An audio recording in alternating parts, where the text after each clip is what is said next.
নমস্কার, আমি প্রিয়তা। শুরু করছি উত্তরের সংবাদ। প্রথমেই আজকের বিশেষ সংবাদ। নকল ডেথ সার্টিফিকেট সহ একাধিক কায়দায় গায়েব হচ্ছে চা বাগান শ্রমিকদের প্রভিডেন্ট ফান্ডের টাকা। ডুয়ার্স জুড়ে সক্রিয় দালাল চক্র। সন্দেহের তালিকায় অধিকাংশ বাগানের পিএফ ক্লার্ক। বাংলাদেশে গ্রেপ্তার সন্ন্যাসীর মুক্তির দাবিতে খোল করতাল নিয়ে হিন্দু জাগরণ মঞ্চের ডেপুটেশন জলপাইগুড়িতে।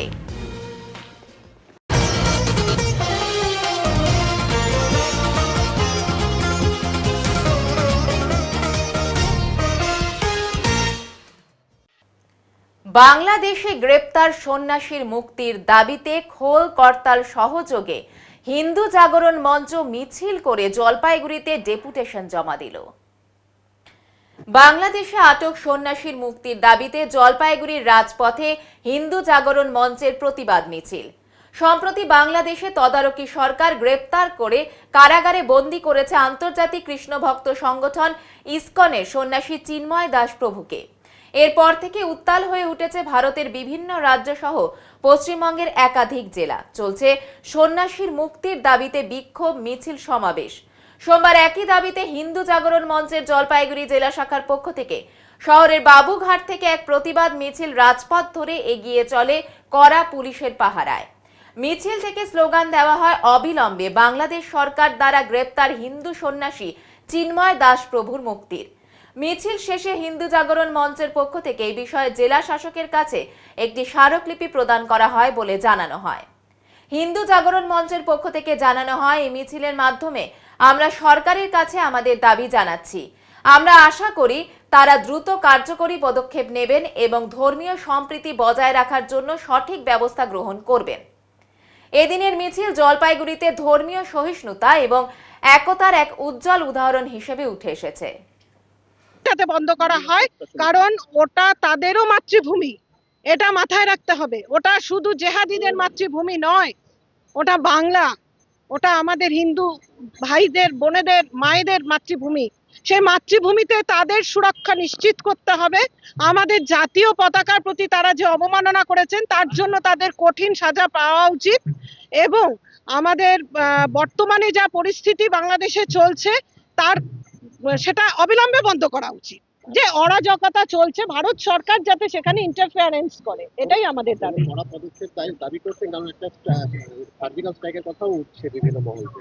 আমরা কড়া পদক্ষেপের দাবি জানাচ্ছি যাতে সনাতনীদের উপর কোনো রকম আঘাত সে দেশে না হয়। আমাদের দেশেও কিন্তু যারা সংখ্যালঘু তাদের প্রতিও কিন্তু আমরা কোনোদিন কোনো রকম আঘাত হানি না, এটা মাথায় রাখতে হবে। ভারতের বিভিন্ন পণ্য সেখানে বর্জন করা হচ্ছে, পুরো খেলা হচ্ছে, এই ধরনের অভিযোগ উঠে আসছে। ভারতের পণ্য যে তারা বর্জন করছেন, ভারত থেকে যদি আলু পেঁয়াজ রপ্তানি টোটালি বন্ধ করে দেওয়া হয় তাহলে কি বাংলাদেশের সাধারণ মধ্যবিত্ত নিম্নবিত্ত পরিবারের লোক কি খেয়ে থাকতে পারবেন, খেয়ে পড়ে থাকতে পারবেন? এটা তাদের চিন্তার বিষয় আছে। কাজেই তাদেরও উচিত, ওখানেও তো কিছু ভালো মানুষ আছেন, তাদেরও উচিত এটার প্রতিকার করা। কারণ ওখানে প্র্যাকটিক্যালি একটা জেহাদি সংগঠনের হাতে চলে গেছে একটা গোটা দেশ। আজ হিন্দু জাগরণ মঞ্চের নেতৃত্বে আমাদের বিশ্ব হিন্দু পরিষদ, হিন্দু সমাজ, এছাড়া আরো অনেক সংগঠন আছে, আমাদের এবিআরএসএম আছে, তারপরে সীমান্ত সুরক্ষা আছে, সবাই আছে। আমার নাম পাঞ্চালী দেবশিকদার নাগ, আমি হিন্দু জাগরণ মঞ্চ উত্তরবঙ্গ প্রান্তের দায়িত্বে আছি। বহুদিন যাবৎ বালি পাথর চলাচলের ডাম্পার বন্ধ রুজি রোজগারও। তাই বিক্ষোভে সামিল হলেন মালবাজার মহকুমার গজলডোবার ডাম্পার মালিক, লেবার, চালক, খালাসি সহ গ্রামের মানুষেরা। গজলডোবার তিস্তা সেতুর সামনে লোহার হাইট ব্যারিয়ার লাগিয়ে দিয়েছে পূর্ত দপ্তর, যার ফলে দুর্গাপুজোর সময় থেকে বন্ধ বালি পাথরের গাড়ি চলাচল এই সেতু দিয়ে। আর এতেই সমস্যায় পড়েছে ডাম্পার মালিক, চালক এবং এর সাথে যুক্ত শ্রমিকেরা এবং গ্রামের মানুষেরা।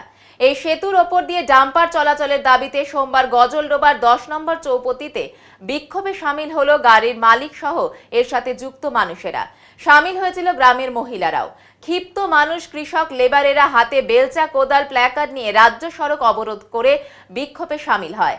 সকাল 11টা থেকে 1:30টা পর্যন্ত রাস্তা অবরোধ চলে। খবর পেয়ে ঘটনাস্থলে চলে আসেন মালবাজারের আইসি সমীর তামাংয়ের নেতৃত্বে পুলিশ বাহিনী, তিস্তা ব্যারেজের ইরিগেশন দপ্তরের আধিকারিক, মাল পঞ্চায়েত সমিতির সভাপতি প্রমীলা মাতবর সহ অন্যান্যরা। অনেক আলোচনা করেও কোনো সমাধান সূত্র বের হচ্ছিল না। অবরোধকারীদের বক্তব্য, এলাকার মানুষদের রুজি রোজগার বন্ধ হয়ে গিয়েছে। বহু লেবার ডাম্পার চালকেরা কাজ হারিয়ে অন্য রাজ্যে চলে গিয়েছে। গত কয়েক মাস যাবৎ ডাম্পার চলাচল বন্ধের কারণে ডাম্পারের কিস্তি দিতে পারছে না গাড়ির মালিকেরা। ডাম্পার না চলার কারণে গজলডোবা এলাকায় ব্যবসা বাণিজ্য প্রায় বন্ধের মুখে, দাবি ব্যবসায়ীদের। এদিকে জমি বিক্রি এবং লোন নিয়ে এলাকার বহু যুবক ডাম্পার কিনেছিল রুজি রোজগারের জন্য। কয়েক মাস যাবৎ বন্ধ সব ডাম্পার, আর এতেই মাথায় হাত গাড়ির মালিকদের। ইতিমধ্যে কিস্তি দিতে না পারায় বহু গাড়ি টেনে নিয়ে গিয়েছে ফিন্যান্স কোম্পানি, দাবি ডাম্পার মালিকদের। দ্রুত নিয়ম অনুযায়ী বালি পাথরের গাড়ি চলাচল শুরু না হলে আত্মহত্যার পথ বেছে নেবে বলে দাবি গাড়ির মালিকদের।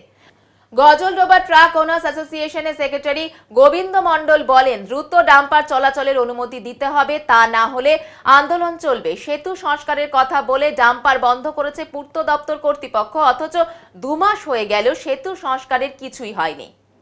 মাল পঞ্চায়েত সমিতির সভাপতি প্রমীলা মাতবর বলেন, শেষ পর্যন্ত 1:30টা নাগাদ অবরোধ উঠে যায়। তবে মঙ্গলবার গজলডোবার হাওয়া মহলের ট্রাক মালিক এবং আধিকারিকদের নিয়ে বৈঠক অনুষ্ঠিত হবে। সেখানে সমাধান সূত্র বের হওয়ার সম্ভাবনা রয়েছে। তবে তিনি স্বীকার করেছেন, কয়েক মাস যাবৎ ডাম্পার চলাচল বন্ধ থাকার কারণে এলাকার অর্থনীতি একদম ভেঙে পড়েছে।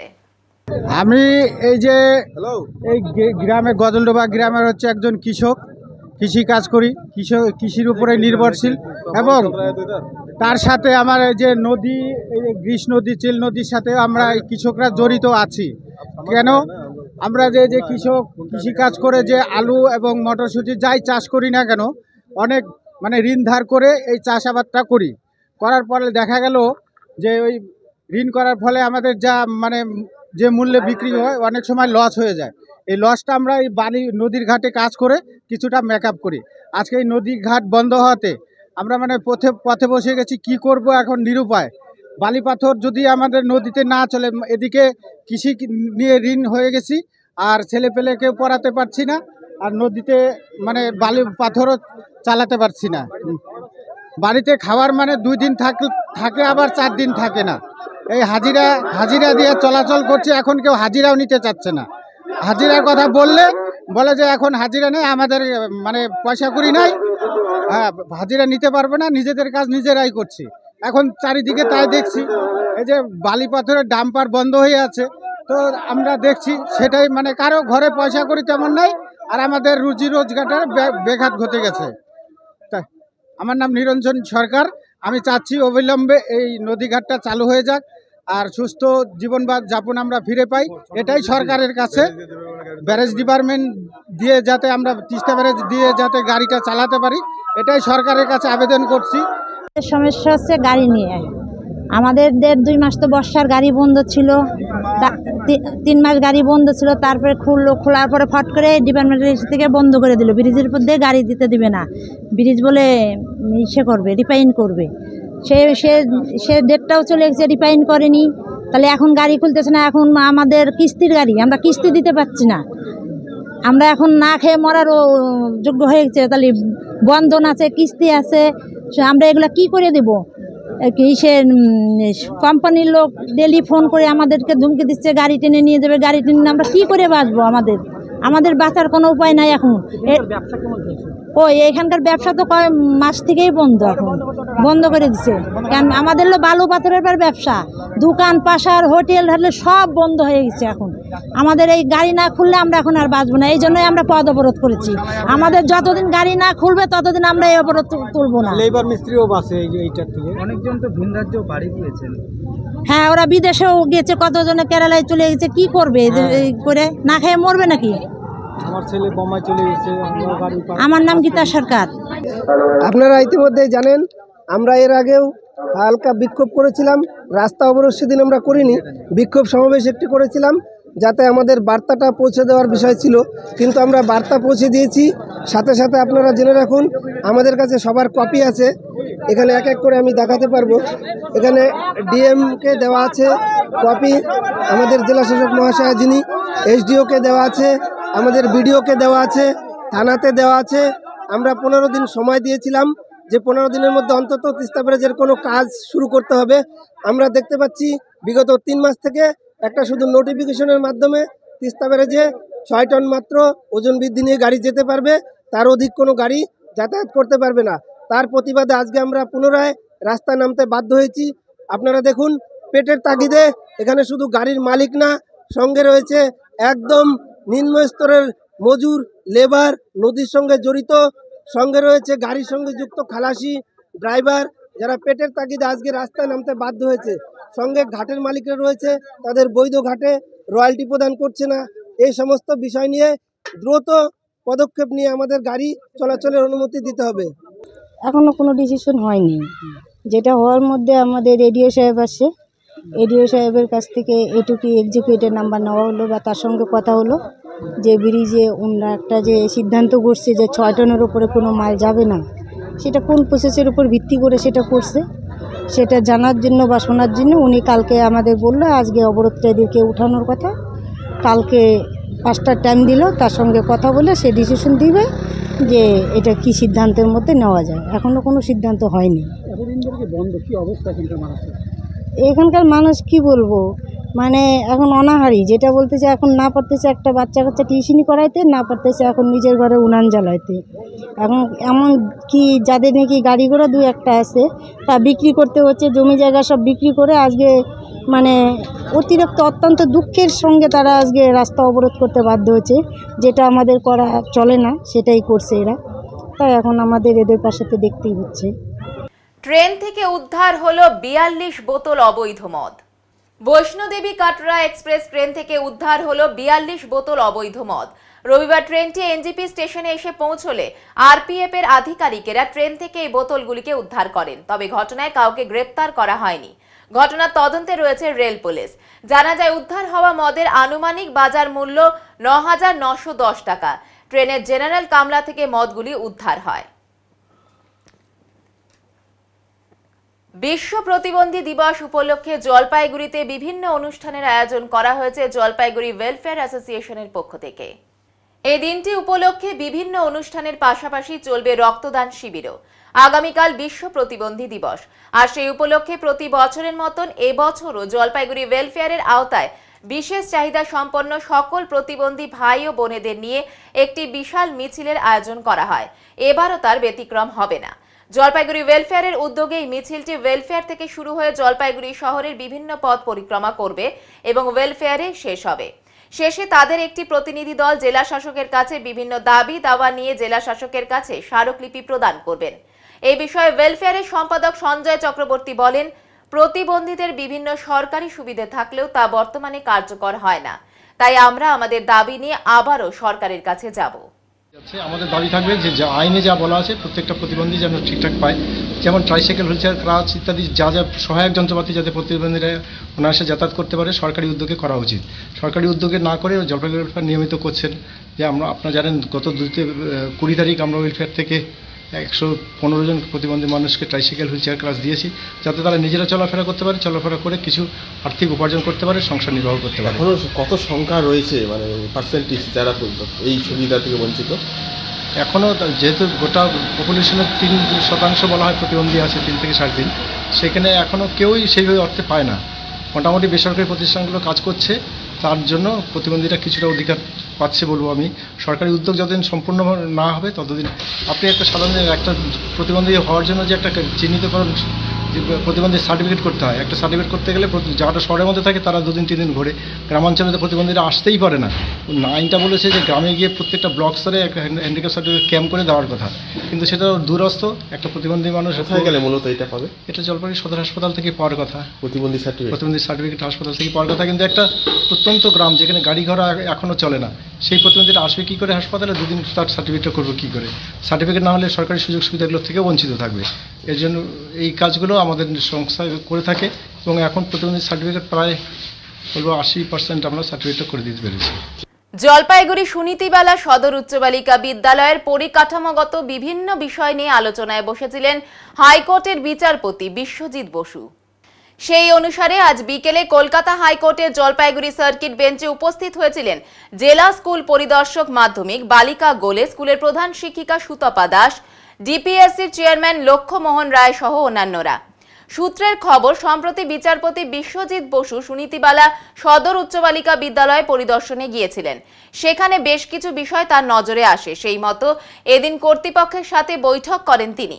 বৈঠকের পর জেলা বিদ্যালয় পরিদর্শক এই বিষয়ে কিছু মন্তব্য করতে না চাইলেও স্কুলের প্রধান শিক্ষিকা সুতপা দাস বলেন, আলোচনা খুবই সদর্থক হয়েছে।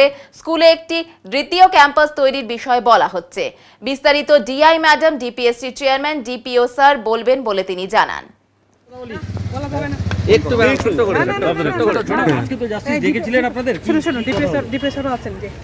ঠিক আছে, উনিও তো বলবে। না না, এখানে যে আপনাকে কি বলবো? না, এডুকেশন রিলেটেড মিটিং খালি ছিল। আচ্ছা, কি কিছু নির্দেশ দিলেন? না, নাথিং। ওই যে আমার ডিপিএসসি স্যারও আছেন, চেয়ারপারসনও আছেন। আচ্ছা আচ্ছা, কি নিয়ে আচ্ছা, হ্যাঁ বললো ম্যাডাম, বললো আমাদের হায়ার আপস আছেন, তো তারা বলুন। জাস্টিস যা বলেছেন খুব একটা সদর্থক আলোচনা হচ্ছে। উনি যা বললেন, আমাদের ডিআই ম্যাডাম আছেন, ডিপিও স্যার আছেন, আমাদের ডিপিএসসি চেয়ারম্যান আছেন, ওনারা আপনাদের না ম্যাডাম অ্যাকচুয়ালি কি হয়েছিল, মানে উনি তো কিছু ওনারা একটা সেকেন্ড ক্যাম্পাসের প্রপোজাল রেখেছেন, সেটাতে উনি মানে একটা সম্মতি জানিয়েছেন। এবার ডিপিএসসি চেয়ারম্যান এবার নিয়ে নিচ্ছি ছোট্ট একটি বিরতি। সঙ্গে থাকুন, ফিরে আসছি একটু পরে। সব সময় সব দিকের সব খবর পেতে সাবস্ক্রাইব করুন, বেল আইকনটি প্রেস করে আপডেট থাকুন।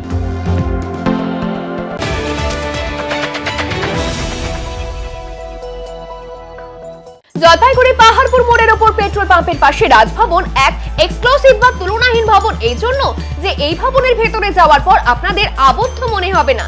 চারিদিকে বড় বড় কাঁচের জানালা থেকে দূরের পাহাড়, সবুজ মাঠ, গাছ, দিঘির জলের পদ্ম, নানা জাতের পাখি দেখতে পাবেন। থাকছে পার্কিং এর বিশেষ সুবিধে। তাই আপনাদের ছেলে মেয়েদের বিয়ে দিতে অবশ্যই ভাবতে হবে রাজভবনের কথা, যেখানে বিয়ে হবে রাজকীয় ভাবে। এছাড়া কনফারেন্স, মিটিং, গেস্ট রুম, অন্নপ্রাশন বা অন্যান্য সামাজিক ক্রিয়ার জন্য উপযুক্ত জায়গা এই রাজভবন।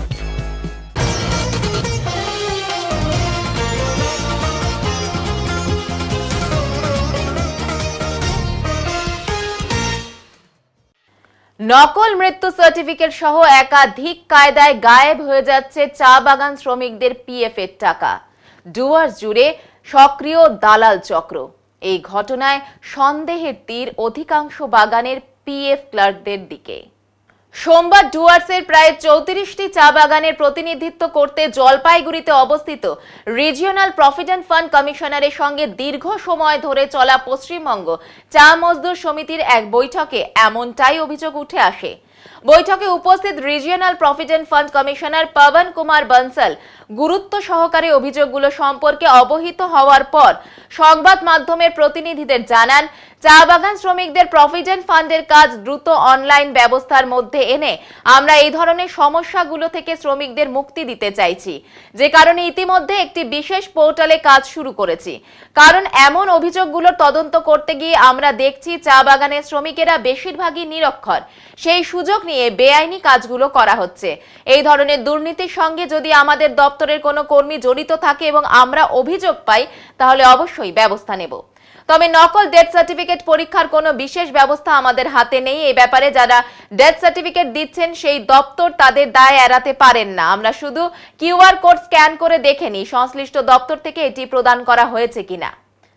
কিন্তু চা বাগান এলাকায় যাদের কথা বলছেন শ্রমিক সংগঠনের নেতৃত্ব, তাদের ব্যাপারে বাগান শ্রমিকদেরকেই থানায় অভিযোগ দায়ের করে আইনি সাহায্য নিতে হবে।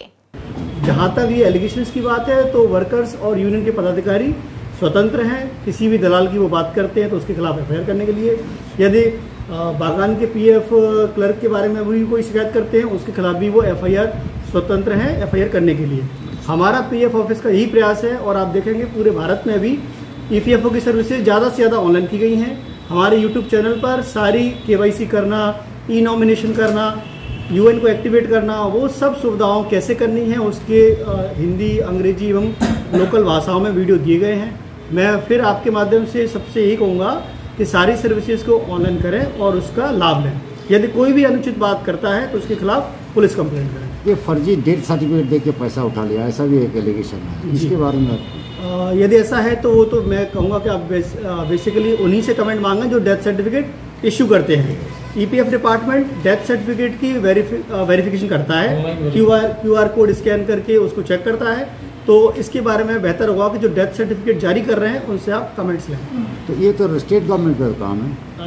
यस, मुझे लगता है स्टेट गवर्नमेंट इसको जारी करती है। तो आपको सलाह ये है कि स्टेट गवर्नमेंट से पूछताछ की जाए। यस, जो भी अथॉरिटी डेथ सर्टिफिकेट जारी कर रही है, मान लीजिए पुराने हैं, शायद किसी ग्राम पंचायत ने किए हों, तो उन अथॉरिटी से आप पूछिए कि ऐसे ऐसे एलिगेशंस हैं, उनसे कमेंट्स मांग सकते हैं। आपने अभी जो बताया जो सभी काम जो है कोशिश करें कि ऑनलाइन करें, इसके लिए आपको क्या, आपके तरफ से उनको क्या हेल्प मिलेगा, कैसे कैंप या कोई स्पेशल ड्राइव? हमारा आप जानते होंगे निधि आपके निकट नाम से हर महीने की 27 तारीख को एक कैंप लगाया जाता है हर डिस्ट्रिक्ट में।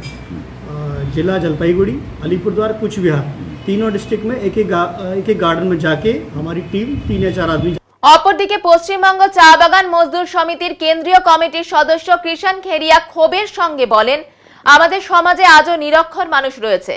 সেই সুযোগকে কাজে লাগিয়ে চা বাগানের পিএফ বাবু সহ অন্যান্যদের নিয়ে একটি বড় ধরনের চক্র সক্রিয়। আমরা ইতিমধ্যে বেশ কয়েকজনকে চিহ্নিত করেছি। খুব শীঘ্রই তাদের বিরুদ্ধে আইনি ব্যবস্থা নেবে আমাদের সংগঠন, কারণ নকল মৃত্যু সার্টিফিকেট সহ পিএফ টাকা পাওয়ার জন্য প্রয়োজনীয় সমস্ত কাগজপত্র আপডেট চা বাগানের পিএফ ক্লার্কদের করার কথা। অপর এক সদস্য বিজয় জানান, আমাদের মা বাবাদের প্রজন্মের অনেকেই লেখাপড়া জানে না, তাদের পক্ষে অনলাইনে কেওয়াইসি আপডেট করা সম্ভব নয়। সেই কাজ আমরা সামাজিকতার স্বার্থে করতে গেলেও চা বাগান কর্তৃপক্ষ বাধা দেয়। वर्कर का केवाईसी नॉमिनेशन अपडेट करके रखने के लिए वो नहीं है।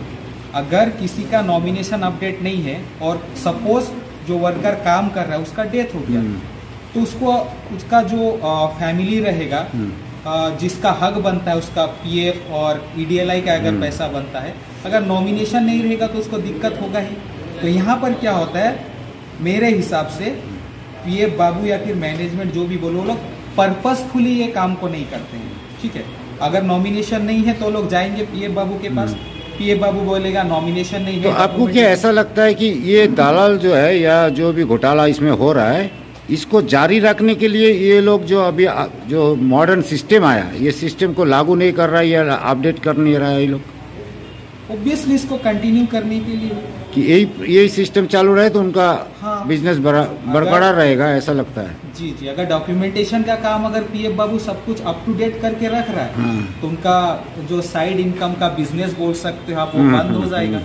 वो लोग नहीं चाहते हैं कि सबका किसी का डॉक्यूमेंट सही रहे। ऐसा कितना जो 34 गार्डन हब है, इसमें कितना पीएफ बाबू ऐसा मिला आपको अभी तक? देखिए, ये सभी बागान का समस्या है। अच्छा। सभी बागान का। अच्छा। आप अगर किसी का अगर यूएन नंबर जनरेट करके अगर आप देख सकते हो ईपीएफओ में अगर लॉगिन करके, तो किसी का केवाईसी, मतलब किसी का नहीं, ज्यादातर वर्कर्स का केवाईसी और नॉमिनेशन अपडेट है ही नहीं। तो इसमें से वर्कर को भी पता नहीं चलता है कि वर्कर से जब हम लोग बात किए, नहीं हमने तो दिया था, पीएफ बाबू ने बोला कि नॉमिनेशन करने के लिए हमने दिया, बट अभी तक हुआ नहीं है। आपका नाम? मेरा नाम विशाल। अच्छा, कौन सा बागान से? मैं मेटली चाय बागान से।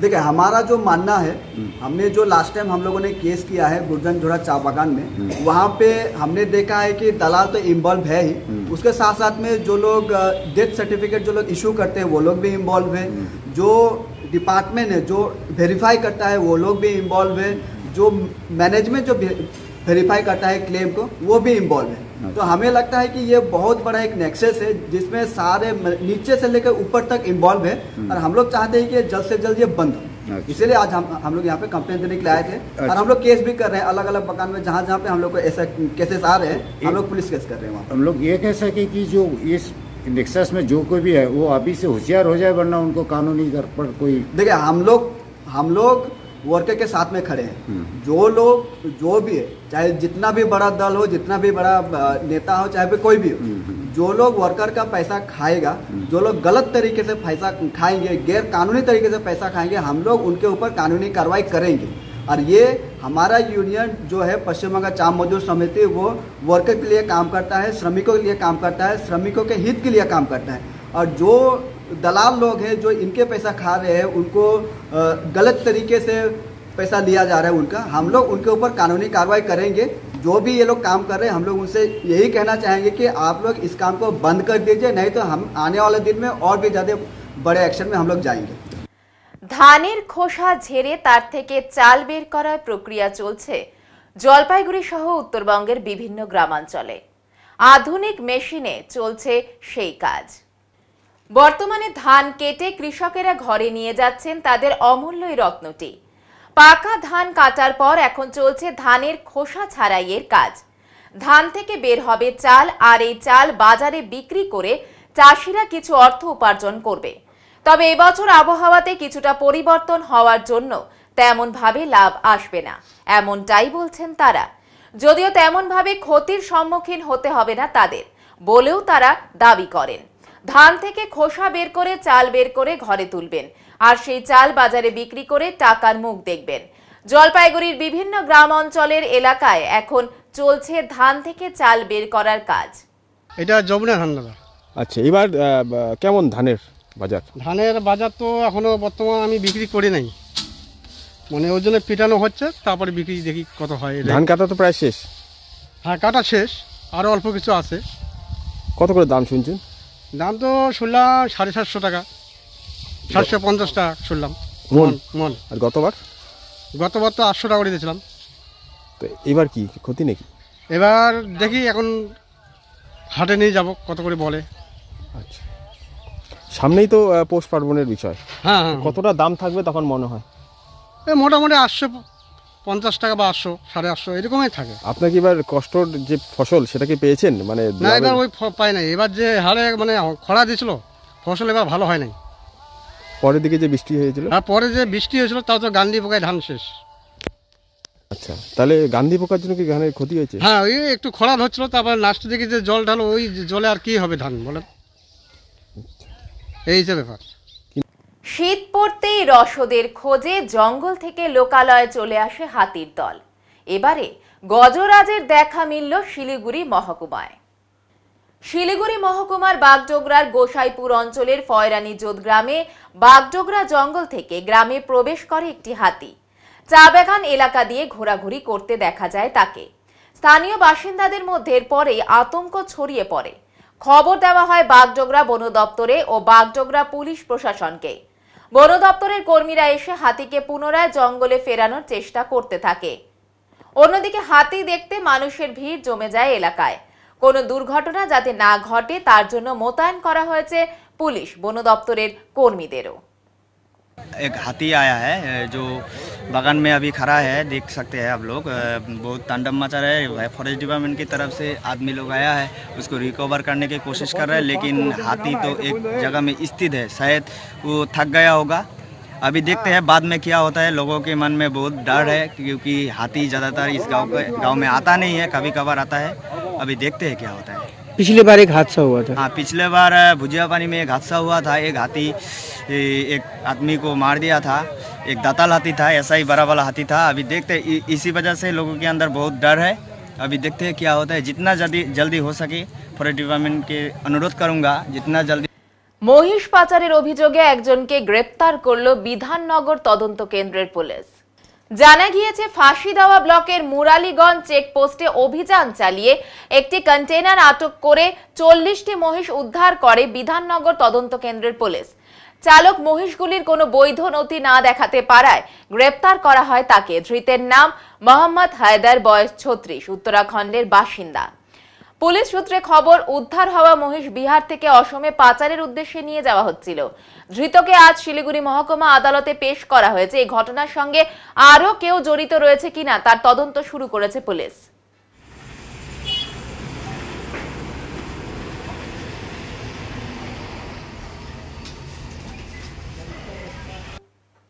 এবার নিয়ে নিচ্ছি ছোট্ট একটি বিরতি, সঙ্গে থাকুন, ফিরে আসছি একটু পরে। সব সময় সব দিকের সব খবর পেতে সাবস্ক্রাইব করুন, বেল আইকনটি প্রেস করে আপডেট থাকুন।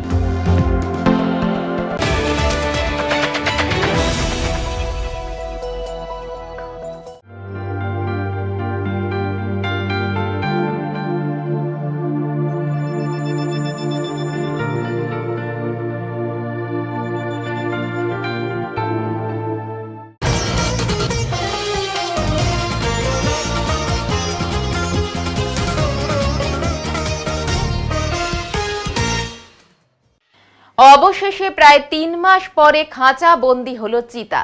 এই ঘটনায় স্বস্তির নিঃশ্বাস ফিরল কাদম্বিনী চা বাগানের বাসিন্দাদের।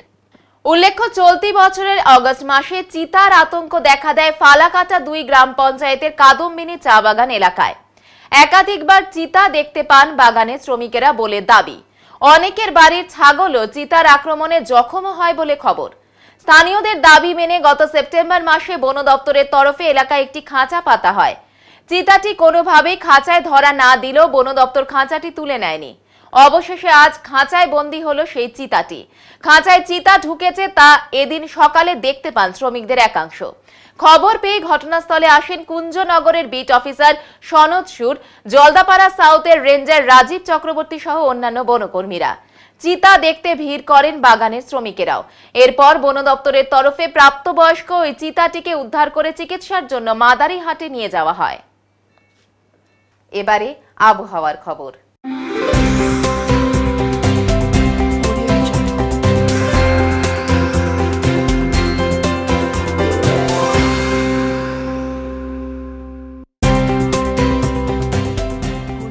কেন্দ্রীয় আবহাওয়া দপ্তরের জলপাইগুড়ি কেন্দ্র থেকে পাওয়া তথ্য অনুযায়ী সোমবার দিনের সর্বোচ্চ তাপমাত্রা ছিল 29.2 ডিগ্রি সেলসিয়াস ও সর্বনিম্ন তাপমাত্রা ছিল 12.6 ডিগ্রি সেলসিয়াস। শেষ করবার আগে আজকের বিশেষ সংবাদ আরো একবার।